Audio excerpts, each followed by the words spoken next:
할렐루야. 네, 오늘 시간에 참 좋은 우리 하나님의 은혜와 평강이 가득 넘치는 귀한 복된 시간 되기를 간절히 축복합니다. 어느 날 이 아버지와 아들이 새우깡을 먹으면서 TV를 보고 있었습니다. 근데 TV에 이제 뉴스를 보고 있었는데 뉴스에서 이러한 이제 이야기가 들리는 거예요. 학생들의 흡연 문제가 심각하다. 이제 이러한 이야기를 이제 뉴스에서 나오는 겁니다. 그러니까 아버지가 그 뉴스를 보다가 대뜸 아들에게 물어보는 거예요.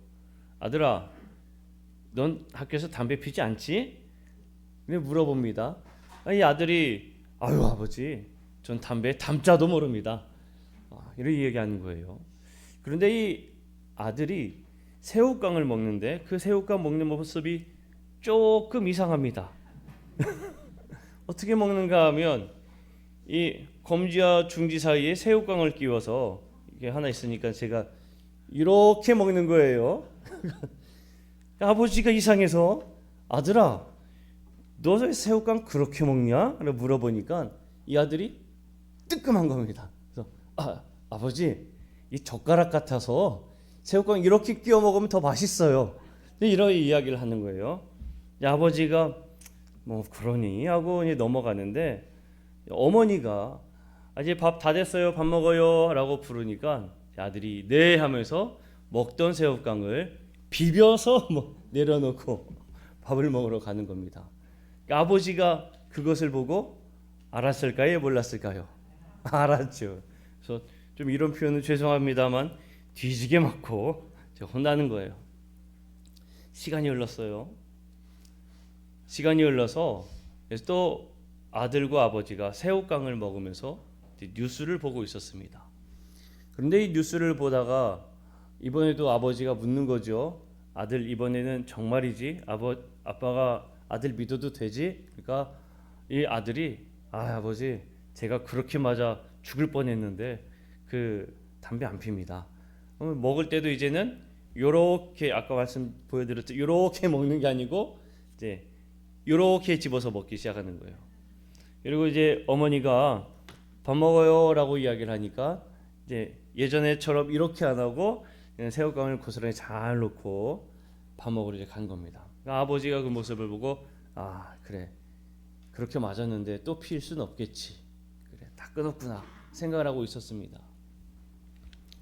뉴스에서 이번에는 어떠한 내용이 나왔는가 하면 정부에서 담배값의 세금을 내려서 담배값이 내려갈 거라는 소식을 전하는 거예요. 그 소식을 들은 아버지는 너무 좋아서 아싸 이러는데 이 순간에 아들도 그 소식을 듣고 아싸 이러는 겁니다. 아버지와 아들이 두 손을 잡고 아싸 이러니까 아버지가 대뜸 생각이 나는 거죠. 어떤 생각이 날까요? 얘가 왜 좋아하지? 여전히 담배를 피고 있던 겁니다. 이게 참 우스갯소리 이야기인데 이 이야기는 어떤 습관이 참 무섭다라는 재미있는 이야기입니다. 그런데 여러분, 이 죄악이 바로 그렇다는 겁니다. 죄는 습관과 같아서 내가 한번 끊어야지라는 마음을 먹어도 그 죄를 한 번에 끊지를 못한다는 거예요. 이 죄는 너무나 익숙해서 나도 모르게 똑같은 잘못을 범하는 그러한 모습을 우리가 보게 됩니다. 다시는 하지 말아야지, 다시는 하지 말아야지라는 마음을 먹어도 그 죄가 똑같은 순간에 나도 모르게 우리에게 밀려오고 또 우리는 그 죄 가운데 살아가고 있음을 깨닫게 되는 거예요. 사람의 마음도 마찬가지잖아요. 내가 이러한 마음을 먹지 말아야지 라는 그 생각을 가지고 살다가도 불현듯 그 순간이 다가오면 또 같은 마음을 품는 게 우리의 모습이다라는 겁니다. 그래서 죄는 때로는 습관과 같다라고 이야기할 수가 있습니다.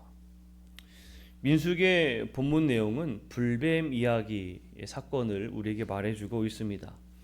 이 사건의 내용이 이렇지요.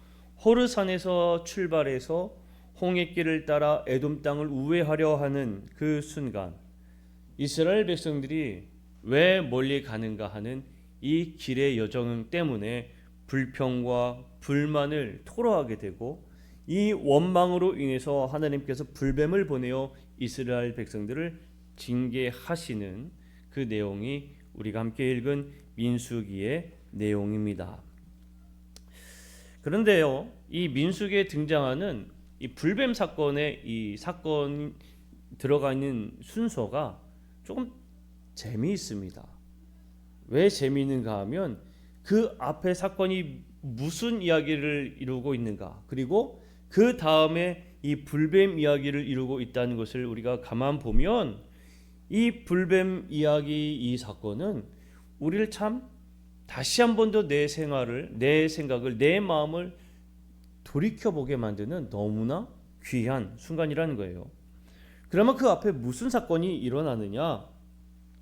그 앞에서는 이 불뱀 이야기 앞에는 호르마에서의 전쟁 이야기가 등장합니다. 호르마에서의 전쟁 이야기. 이스라엘 백성들이 이 광야를 가게 되잖아요. 그런데 이 네겝에 거주하는 가나안 사람 중에 아랏의 왕이 이 소식을 듣고 중간에서 이스라엘 백성들을 쳐서 더군다나 몇 사람을 포로로 데려가게 됩니다. 사로잡아가요. 그러니까 이 이스라엘 백성들이 하느님 앞에 아주 간절하게 간구한 겁니다. 하나님, 저 가나안 사람 아랏 왕의 그 백성들을 우리 손에 붙이시면 우리가 그들을 멸하고 그 성읍을 완전히 멸하겠습니다. 라고 간절히 하느님 앞에 기도하는 거예요.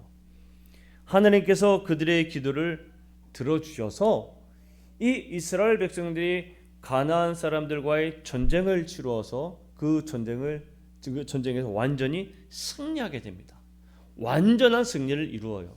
우리가 본문 보게 되면은 읽지는 않았지만 3절 말씀에 뭐라고 기록하고 있는가 하면 그곳 이름을 호르마라 이렇게 이야기한다고 본문에는 기록하고 있습니다.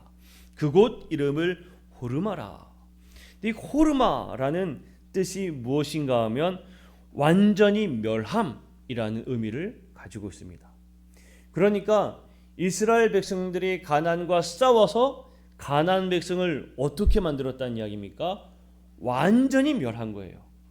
그래서 그곳 이름이 완전히 멸했다라는 뜻의 호르마라고 불릴 정도로 큰 승리를 이스라엘 백성들이 거둔 겁니다. 그런데 여러분, 우리가 하나 이 말씀을 좀 읽고 또 이야기를 나누기를 원하는데 사무엘상 17장 47절 말씀에 보면 이런 말씀이 있습니다. 자, 말씀을 준비했어요. 함께 화면을 보시고 읽어보도록 하겠습니다. 시작. 또 여호와의 구원하심이 칼과 창에 있지 아니함을 이 무리에게 알게 하리라. 전쟁은 여호와께 속한 것인즉 그가 너희를 우리 손에 넘기시리라. 아멘. 자, 여기에 보면 뭐라고 이야기합니까? 전쟁은 누구에게 속하였다 말씀하고 있죠? 여호와께 속했다. 하나님께 속했다. 이렇게 이야기하고 있어요. 칼과 창이 있지 않다. 하나님께 속한 것이다. 여호와께 속한 것이다. 이 이야기가 기록되어 있습니다. 자, 그러면 마찬가지로 우리가 읽기 전에 우리가 이 놋뱀 이야기 앞서 이루어진 사건에서도 그 전쟁은 누가 하신 걸까요? 하나님이 하신 겁니다. 그럴 수밖에 없어요. 왜냐하면 여러분, 이스라엘 백성들이 호르마에서 전쟁을 치를 때는요, 이스라엘 백성들은 조직적인 군대 체계가 있지 않았습니다. 그들은 애굽에서 나와서 그저 큰 이동하는 거대한 무리일 뿐이지 그들이 체계적인 군대 수신호나 군대 조직이나 이런 것들은 전혀 이루어지지 않은 상태예요.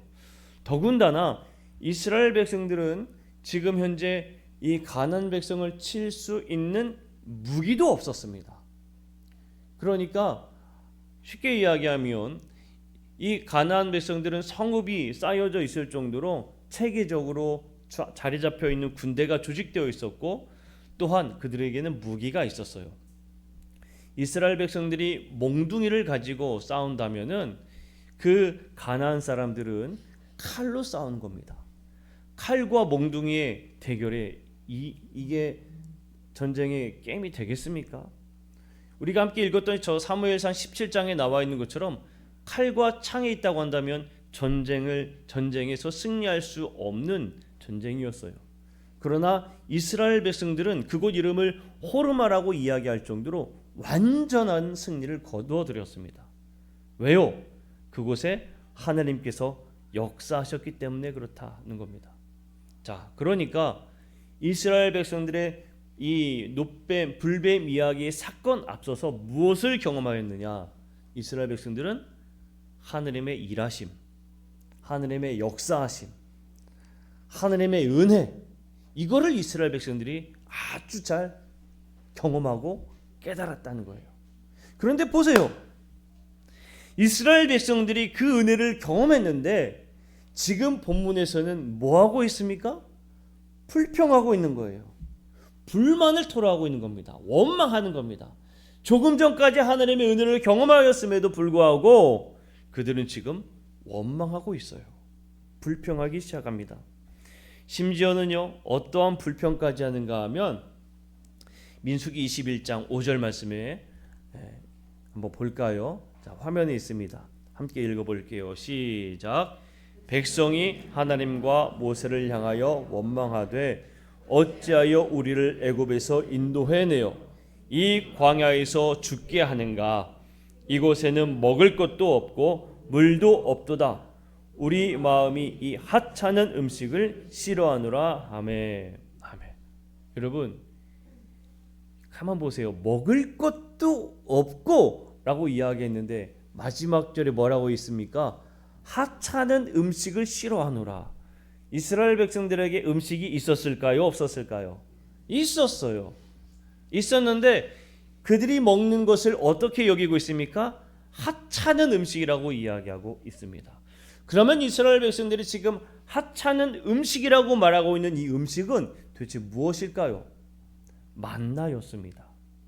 만나. 그들이 처음 먹었을 때에 도대체 이 맛은 무엇인가? 정말 그동안 먹어보지 못했던 맛을 누린 정말 맛있는 그 음식 만나였어요. 그런데 이스라엘 백성들은 이 만나조차, 이 만나를 하찮다라고 표현하고 있는 겁니다. 그러면서 우리에겐 음식이 없다라고 표현하고 있는 겁니다.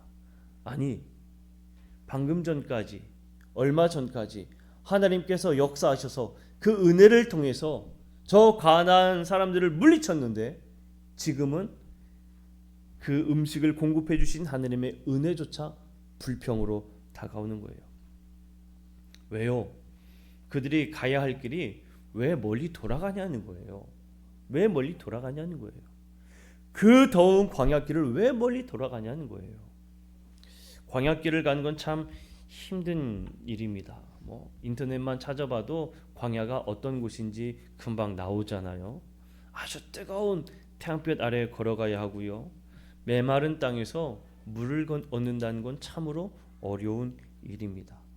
그런데 여러분, 이들이 불평하고 있는 그 원망하고 있는 그 앞서 하나님께서 이스라엘 백성들을 어떻게 인도하셨는지 우리가 가만 생각해 보면 하나님은 분명히 이스라엘 백성들에게 은혜를 베풀고 계셨습니다.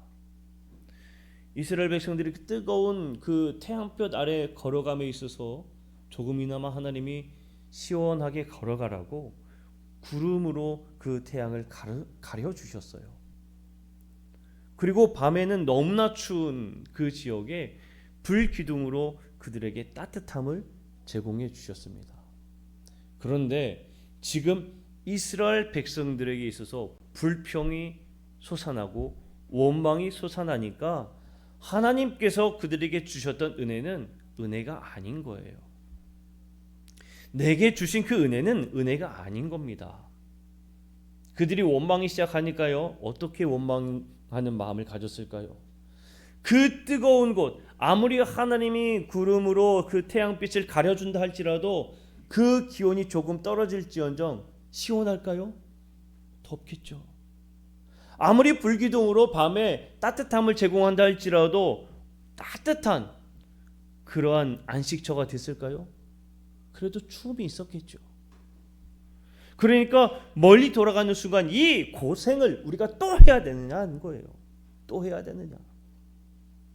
물도 없어 목마를 때마다 원망하고 또 똑같은 만나를 먹으며 우리는 이게 싫다는 겁니다. 지겹다는 겁니다. 원하지 않는다는 거예요. 불편하다는 겁니다. 하느님은 목이 마를 때마다 반석에서 물을 내시어 마시게 하셨고 배가 고프다 하실 때마다 양식을 그들에게 공급하시면서 그들을 먹이셨는데 하느님의 이 은혜를 그들은 원망으로 가렸다는 겁니다. 여러분, 우리는 모두 다 은혜를 받은 줄로 믿습니다. 그런데요, 우리가 모든 것이 다 은혜입니다라고 고백했던 우리도, 돌이켜보면 모든 것이 은혜입니다라고 고백했던 우리도 이스라엘 백성들처럼 원망이 발생하고 불평이 발생하는 순간 우리는 은혜는 잊어버리게 되어 있습니다. 우리가 에베소서 말씀도 함께 보았잖아요.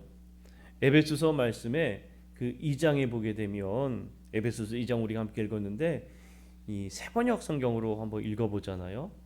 너무나 우리에게 쉽게 다가옵니다. 자, 1절, 2절, 3절인데 한번 읽어볼게요. 다 보이시죠? 자, 읽어봅니다. 시작. 여러분도 전에는 허물과 죄로 죽었던 사람들입니다.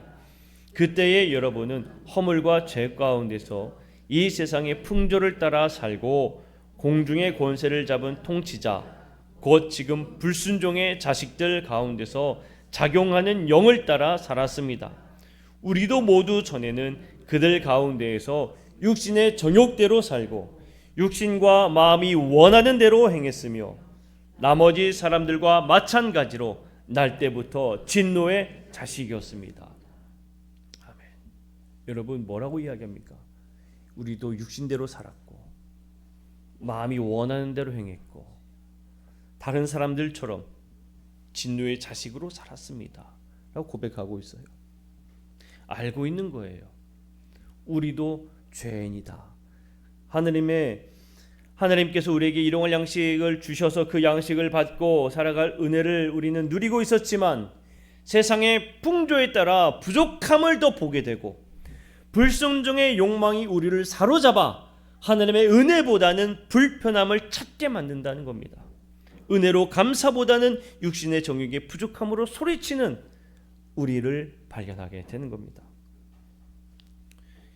이렇게 이스라엘 백성들이 그들의 원망으로 하나님의 심판을 받았어요. 오늘의 본문에 나와 있는 것처럼 우리도 허물과 죄로 죽었던 사람들이었습니다. 그때에 그 이스라엘 백성들이 하나님께 구하여 간구하여 얻은 그 구원의 방법이 불뱀을 만들어 장대 위에 매달아라. 그리고 그것을 보라는 하나님의 말씀이었습니다. 근데 여러분, 왜 이스라엘 백성들은요 간구하기를 이 불뱀을 치워주세요 라고 기도했거든요. 간구했어요. 불뱀을 치워주세요 였어요. 그런데 하나님은 불뱀을 만들어서 저 장대 위에 매달고 보아라 라고 말씀하셨습니다. 그들의 간구와 하나님이 구원하시는 방법의 제시는 너무나 달라요. 왜 하나님은 이스라엘 백성들은 그들이 이 심판을 받는 불뱀을 제거해달라는 그 소리를 그 기도를 듣지 않으시고 불뱀을 만들어 왜 장대 위에 걸게 하셨을까? 왜 걸게 하셨을까? 가만히 묵상해 보는데 오늘 두 가지로 좀 나누고자 합니다. 첫 번째는 그 녹뱀을 만들어서 장대 위에 걸어 놓은 이유는 죄인임을 기억하라는 의미입니다. 죄인임을 기억하라. 너희는 죄인임을 기억하라. 뱀은 그들의 죄로 인한 그 심판의 도구였어요. 심판의 도구. 이스라엘 백성들이 죄악으로 인하여 죽을 위기에 있다가 장대 위에 있는 노뱀을 보고 그들이 살았잖아요. 그들이 뱀을 보고 살았어요. 근데 여러분, 노뱀이 그대로 장대 위에 있으면서 그것을 볼 때마다 그들이 무엇을 떠올리게 될까요? 그들이 죽었던 그 뱀에 물려서 죽었던 순간들을 떠오르게 될 겁니다. 그들이 지었던 죄악이 떠오르게 되는 겁니다. 하나님이 놋뱀을 만들어 걸어두신 이유는 그들이 여전히 죄인이었음을 너희들이 기억하라. 그것을 하나님께서 이스라엘 백성들에게 말씀하고 있는 겁니다. 여러분, 우리가 에베소서의 말씀 가운데 이야기하고 있듯이 예수 그리스도의 죽으심으로 우리를 구원받았습니다. 그러면서 우리가 하느님 앞에 정말 감사의 마음을 고백할 때에 우리 특별히 십자가를 바라보며 그 은혜를 기억하죠. 십자가를 바라보고 묵상하는 이유는 무엇입니까? 십자가를 보며 예수 그리스도의 죽으심과 우리를 살리신 그 하나님의 은혜를 기억하며 고백하지만, 마찬가지로 더불어 우리가 기억하여 고백하는 것은 십자가로 인한 우리의 죄를 기억하는 겁니다. 그래서 여러분, 우리가 사순절 기간 동안 예수 그리스도의 죽으심을 더불어 우리가 잊지 말아야 할 게 바로 그거예요. 나는 죄인이다. 나는 죄인이다. 지금도 하나님께서 은혜를 공급해 주지만 그 은혜보다는 부족함을 찾고 내 갈망을 찾는 죄인이다. 우리는 이 죄인됨을 잊어서는 안 된다는 겁니다. 그래서 하나님은 저 위에 놋뱀을 걸어라, 우리에게 말씀하신 거예요. 두 번째, 하나님께서 이 놋뱀을 만들어 우리에게 말씀하신 그 말씀의 의미는 우리의 시선을 믿음으로 고정하라는 겁니다. 우리의 시선을 믿음으로 고정하라. 이런 민수기 말씀 가운데요, 8절과 9절 말씀에 보게 되면 이 하나님께서 8절에서 모세에게 그 뱀에 물린 자마다 그것을 보라라고 말씀하셨고, 9절에서도 이제 모세가 이 놋뱀을 보라라고 이야기를 해요. 둘 다 보라로 우리는 번역이 되어 있거든요. 그런데 8절에서의 보다와 9절에서의 보다가 서로 다른 단어로 쓰여져 있습니다. 8절에서의 보다는 히브리어 라라는 단어로 쓰여져 있는데, 이 단어는 그냥 일반적인 우리가 보다라는 거예요. 제가 여러분을 봅니다. 이 일반적인 의미. 여러분들이 저를 봅니다. 일반적인 의미의 보다예요. 그런데 9절에서의 보다는 나바트라는 단어로 쓰여져 있거든요. 나바트라는 단어는 어떤 의미냐 하면 적극적이고 의지적인 행동으로 자신의 눈을 들어 불뱀을 고정하여 믿음으로 바라본다라는 의미입니다. 그러니까 어떤 이야기냐, 우리가 십자가를 볼 때에 우리가 그냥 십자가 예쁘네 라고 보는 게 아니라 저 십자가의 은혜라는 믿음으로 바라보는 그 믿음의 눈으로 바라보라, 이게 나바트라는 의미입니다. 그러니까 하나님께서 너희들이 구원받고 싶니? 너희들이 살고 싶니? 그럼 믿음으로 적극적으로 보아라 라는 게 하나님의 뜻이에요. 여러분, 우리가 구원받았다는 것을 고백할 때 마찬가지입니다. 우리가요, 이 고백할 때에도 예수 그리스도에 대한 그 믿음을 고백할 때에도 그냥 주님 믿습니다, 아멘, 감사합니다가 아니라 적극적인 눈으로 믿음으로 바라보는 시선을 가져야 될 줄로 믿습니다. 에베소서의 고백에 보면 시선이 조금씩 변해요. 어떻게 변하는가 하면 여러분에서 우리라는 고백으로 바뀌어요. 여러분은 죄인이었던 것처럼 우리도 죄인이었습니다 라고 고백을 하고, 우리가 구원받은 것처럼 여러분도 구원받았습니다 라고 이야기를 합니다. 그 이야기는 시선의 변화인 거예요. 결국에 에베소서의 이야기는 여러분과 우리는 똑같이 하느님의 은혜로 구원받았는데, 바로 그 구원을 얻게 된 것은 하느님의 선물이고, 그 선물은 우리가 믿음으로 적극적인 눈으로 바라볼 때에 얻게 된 것입니다 라고 말한 겁니다. 여러분, 우리가 주님 앞에 정말 고백할 때에, 내가 믿음의 삶을 살아갈 때에 여러분 적극적인 눈으로 살아가시기를 간절히 축복합니다. 정말 믿음의 눈으로 적극적으로 바라본다면 여러분, 우리의 시선이 주님을 향한 눈이 정말 그냥 쓱 보는 눈이 아닌 적극적인 믿음의 눈으로 바라본다면 우리에게 반드시 하느님의 놀라운 역사가 우리에게 이루어질 줄로 믿습니다. 그래서 우리의 고백도 바뀌게 되는 겁니다. 하느님 앞에 진실된 감사로, 하느님 감사합니다, 너무나 감사합니다, 또한 너무나 감사합니다 하는 고백으로 우리가 바뀌게 된다는 사실입니다. 사랑하는 성도 여러분, 죽을 뻔하였다가 다시 살아난 사람들은 뭐라고 이야기하는가 하면, 지금 사는 내 인생은 거저준 인생이기 때문에, 거저준 목숨이기 때문에 내가 허투루 살 수 없습니다라고 이야기를 한다고 그래요. 하나님께서 나를 살리셨다는 것을 우리가 안다면 우리의 눈이 주님을 바라볼 때에 적극적인 눈으로 바라볼 수밖에 없습니다. 내가 이렇게 살아가고 있는 이유, 하나님 앞에 적극적인 고백으로 우리가 고백할 수밖에 없습니다. 우리에게 주어진 날들 가운데에 이스라엘 백성들이 그저 그렇게 하나님의 은혜를 바라보아서 또다시 죄를 지었던 것처럼 우리가 주님의 그 은혜를 그저 그렇게 바라보면 또다시 똑같은 죄를 짓게 될 것이나, 그러나 우리가 내가 죄인임을 늘 기억하며 주님의 시선을 온전히 고정하여 주님을 바라본다면 우리는 하나님이 주시는 그 은혜를 누리며 살아갈 줄로 믿습니다. 우리가 이 시간에 함께 나는 주를 섬기는 것에 후회가 없습니다. 지난 시간에도 함께 불렀는데 우리에게 베푸신 그 은혜를 기억하면서 우리가 정말 뜨겁게 함께 찬양하면서 하나님, 내가 오직 주님께로 정말 온전한 마음으로 나아갑니다. 우리의 고백이 주님 앞에 진실된 고백이 되게 하여 주시고, 내가 이것이 나의 간증임을 진실되게 정말 자신 있게 고백하는 인생이 되게 하여 주옵소서. 우리 함께 그렇게 찬양하고 기도하는 시간 갖기를 원합니다.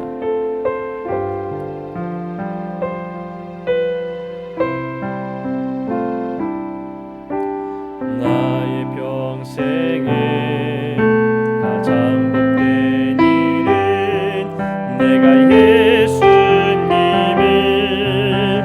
만난 것이라. 나의 평생에 가장 잘한 일은 내가 예수님을 주로 섬긴 것이라. 아멘. 이 세상 살 동안